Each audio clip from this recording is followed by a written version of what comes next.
करिए, इंसानियत से खिलवाड़ मत करिए। भगवान महावीर कहते हैं कि ज्यादा परिग्रह नरक गति का कारण है। ध्यान, तत्वाद सूत्र में कहा बब्बारम परिग्रह सा नारकस्याविषा, नरक में जाता है वो जीव जो बहुत आरम परिग्रह रखता है। महावीर की नजरों में एक हिंसा करने वाला उतना पापी नहीं है। महावीर की नजरों में चोरी करने वाला उतना पापी नहीं है। महावीर की नजरों में झूठ बोलने वाला भी उतना बड़ा पापी नहीं। भगवान महावीर की नजरों में परिग्रह जोड़ने वाला सबसे बड़ा पापी हुआ करता है। उससे बड़ा पापी दुनिया में कोई नहीं हुआ करता। परिग्रह सबसे बड़ा पाप है। मूर्छा परिणाम नरक गति के कारण है। ध्यान रखिए, सबसे खतरनाक पाप। वायरे हम महावीर के पूजने वाले, बड़ी मजे की बात है, किसी ने किसी की हत्या कर दी तो हम उसे अपने पास नहीं बिठाएंगे। हत्यारा है, दूर रहो। पापी है, हिंसक है, मांसाहारी है, दूर रहे हमसे। किसी ने चोरी की तो चोर के साथ उठना बैठना पसंद नहीं करते। झूठ बोलने वाले पर विश्वास नहीं करते। कामुक व्यक्ति पर हम दूरी बना करके रखते हैं। चार पाप करने वालों से हम बचते हैं।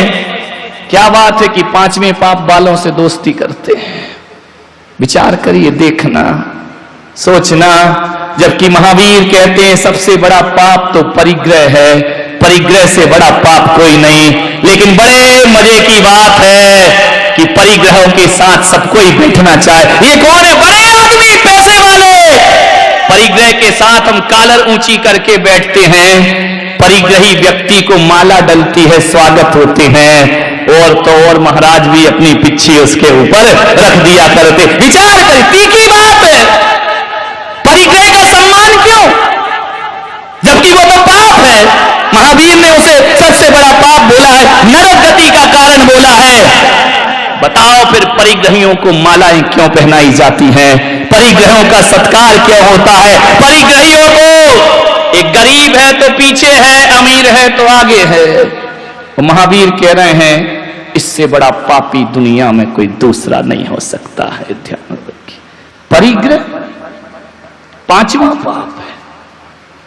तालियां मिलती हैं उसे, मालाएं मिलती हैं उसे, सम्मान मिलता है उसे, प्रशस्ति पत्र मिलते हैं, सम्मान पत्र लटकाए जाते हैं। परिग्रहियों को ध्यान रखना, परिग्रह का इतना स्वागत क्यों? विचार करना है आपको। मालूम है, आप यदि एक परिग्रह की बात कर रहा हूं, परिग्रह का अर्थ है आवश्यकता से अधिक। जो तुम्हारा बैंक में पड़ा है वो परिग्रह है। जो घर में उपयोग हो रहा है वो आवश्यकता है। जो जेवर महिला पहनी है वो आवश्यकता है। और जो diamond set, golden set locker में रखे वो परिग्रह है। शरीर के अलावा जो भी है वह परिग्रह है। जितना उपयोग है वो आवश्यकता है। विचार करिए आप,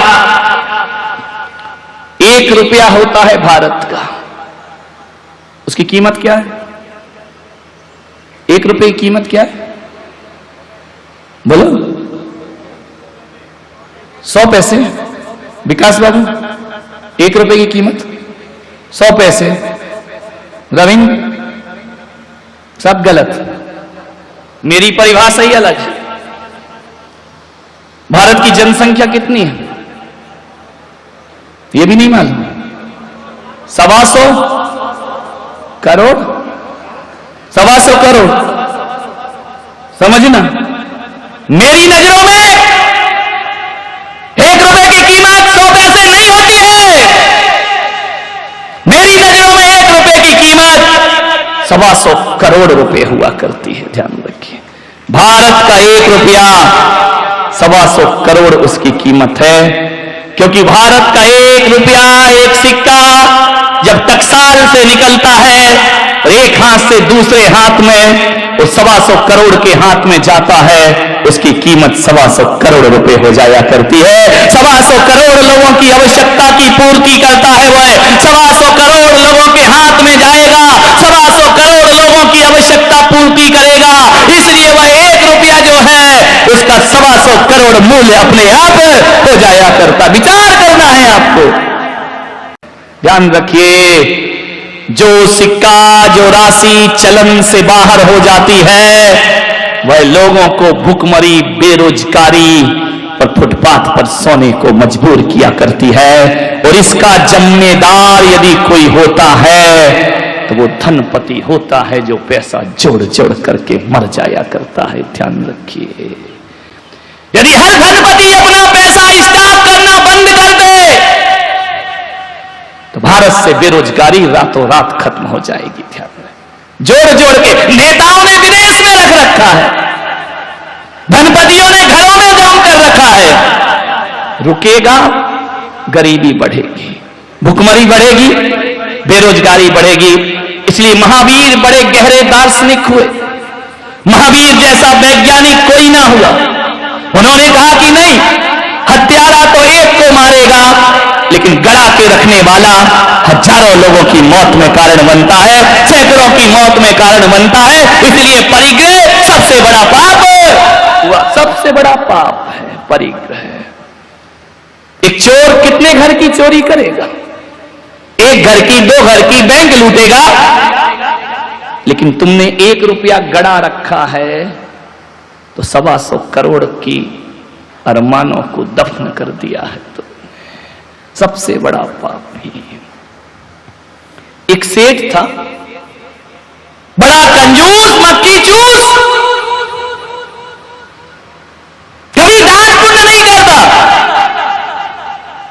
एक दिन वो मेरी सभा में आके बैठ गया। कहां बैठा? कंजूसों की जगह तो गेट के पास ही होती है, जूते चप्पल रखे, वहां आके बैठ गए। करोड़ों रुपए, अरबों कमाए, सारा मोहल्ला गाली देता कि खट कंजूस, महाराज है तो बड़ा पैसे वाला, लेकिन जिगर और गुर्दा इतना सा है। हर आदमी का गुर्दा इतना ही होता है, ज्यादा थोड़ी होता है। दिल बड़ा नहीं है, पैसा नहीं निकलता इससे। पूजा करता था, भक्ति करता था, दान नहीं करता था, पीछे बैठा। एक दिन मेरे प्रवचन सुन लिए, ना जाने उस पागल को क्या सूझी, छाती पे पत्थर रख के लोगों ने उंगली कर दी कि हाँ हाँ हाँ हाँ चढ़ा दिया। अब सेठ जी तो फंस गए बुरी तरह। ले ली 1 लाख की बोली, और जैसे ही उसकी बोली हुई कि संचालक ने तोड़ दी कि मुर्गा ज्यादा नहीं फंसेगा, इसको निपटा पहले। ये जिंदगी में पहली बार लाख मुख से निकला है, नहीं तो ये तो खाकी खाक वाला है। बोले 1 2 3। पूरे पंडाल ने इतनी जोर से तालियां बजाई, इतनी जोर से जैसे तीर्थंकर का जन्म हो गया हो। इतने खुश हुए, बहुत तालियां बजी।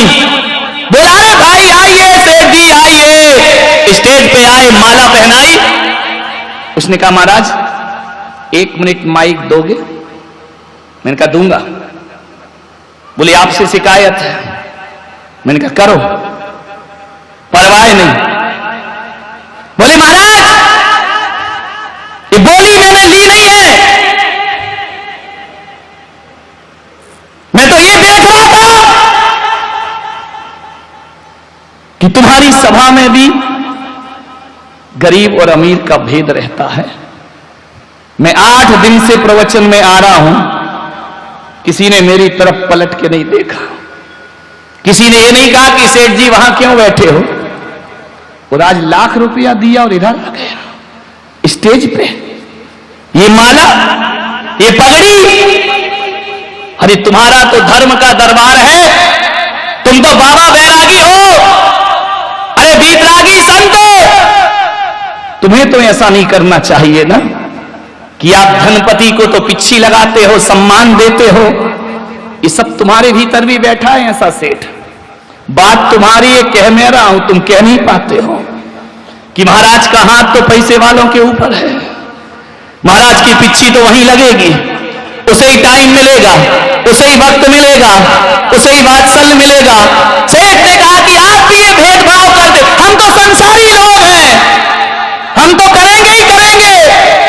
आप सन्यासी हो, पीछे कोई, तो धनपतियों के सिर पे हाथ क्यों रखते हो? प्रश्न बहुत अच्छा था, भरी सभा में पूछा। मैंने कहा उत्तर मुझे भी आते हैं।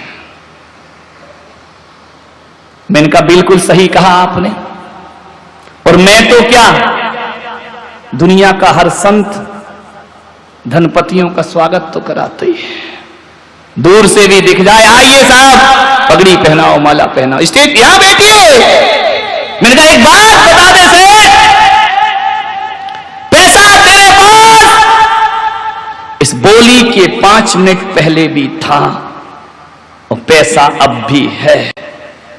बोल, 5 मिनट पहले तुझे कोई देखता नहीं था, तेरी तरफ नजरें नहीं करता था। 5 मिनट में कहानी बदल गई। यही लोग ताली बजाने लगे, यही लोग तेरा स्वागत करने लगे। मैंने कहा सेठ, सोच क्यों हो रहा है ये स्वागत? तेरे पास पैसा है इसलिए स्वागत नहीं हो रहा।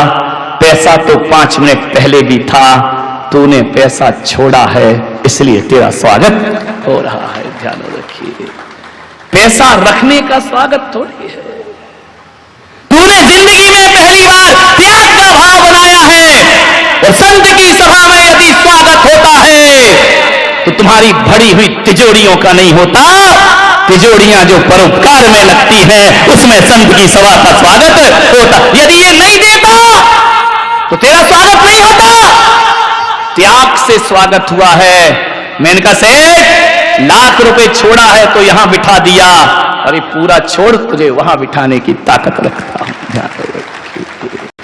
महावीर का दर्शन, महावीर का चिंतन, महावीर की सोच कि पूरा छोड़ दे, तन के कपड़े भी छोड़ दे, यहां बिठाने की बात तो छोड़। महावीर कहते हैं कि सिद्धालय तेरा इंतजार कर रहा है, ये परिग्रह छोड़, मोक्ष तेरा इंतजार कर रहा है। और अभी तू जिस पैसे को जोड़ता है, जा पहले मोक्ष में जाकर रहे, सारी दुनिया अपनी झोली तेरे सामने फैला देगी। क्या कौन कहता है कि परिग्रह का सम्मान है? परिग्रह का कोई सम्मान करता है? सम्मान तो अपरिग्रह का। आज तेरी जिंदगी में 1 लाख अपरिग्रह की भावना जगी, उस अपरिग्रह ने तुझे माला पहनवा दी। ध्यान रखना। एक साधु था, उसके साथ एक नया सन्यासी बन गया जोगी। एक दिन कमरे में बैठकर नोट गिन रहा है, दान दक्षिणा ली 11,000, 20,000, 25,000। वृद्ध साधु को अच्छा नहीं लगा। उसने कहा कि तू पागल है क्या? जिस दौलत को हम लात मार के आए हैं उसे तू कमरे में गिनता है? लोगों की श्रद्धाओं के साथ खिलवाड़ कर रहा है। नोट अपने पास रखता है। अरे छोड़ दे पागल, तेरा सन्यास का रास्ता है। जानते हो, उस युवा सन्यासी ने कहा कि बाबा जी, ये प्रवचनबाजी स्टेज पे करना, बाप बड़ा ना भैया, सबसे बड़ा। तो बोले बाप आप तो तू छोड़ आया। बोले टका हरता, टका करता, टका मोक्ष प्रदायक। बिना टका के तो मोक्ष भी नहीं मिलता है। बाबा कल की रोटी का जुगाड़ नहीं होगा। तुम बूढ़े हो, मैं जवान हूं, मैं आज की दुनिया को जानता हूं, पैसा बहुत जरूरी है। बूढ़े ने कहा चलो छोड़ो, दुष्ट बुद्धि का है, एक दिन संभल जाएगा, छोड़ो। अवसर दिया, कोई बात नहीं। एक दिन बूढ़ा सन्यासी और जवान सन्यासी जंगल से गुजर रहे थे। रात घिरने को आई, सांझ ढलने लगी, गोधूली की वेला। बूढ़े सन्यासी ने कहा कि रात बहुत हो रही है, ये नाव वाला चला रहा है नाव, पूछ उससे हमें उस पार कराएगा क्या? उसने कहा अभी पूछता हूं। दौड़ा दौड़ा युवा सन्यासी गया। बोले नाविक, क्या हमें उस पार पहुंचाएगा? नाविक ने कहा सुबह से आज किसका मुंह देखा मैंने, बोहनी बट्टा तो हुई नहीं, और शाम को घर जाने का समय है। ये बाबा बैरागी अक्खड़ फक्कड़, इनके पास होगा क्या? चलो चलो, मैं नहीं कराता नाव पार। युवा सन्यासी ने कहा क्या चाहिए? बोले उतरवाई लगेगी। बोले देंगे। मल्लाह की आंखें पड़ गई कि बाबा कहां से देगा? बोले देंगे, है हमारे पास। तो उसने कहा बैठो। दोनों को बिठाया, उस पार पहुंचाया।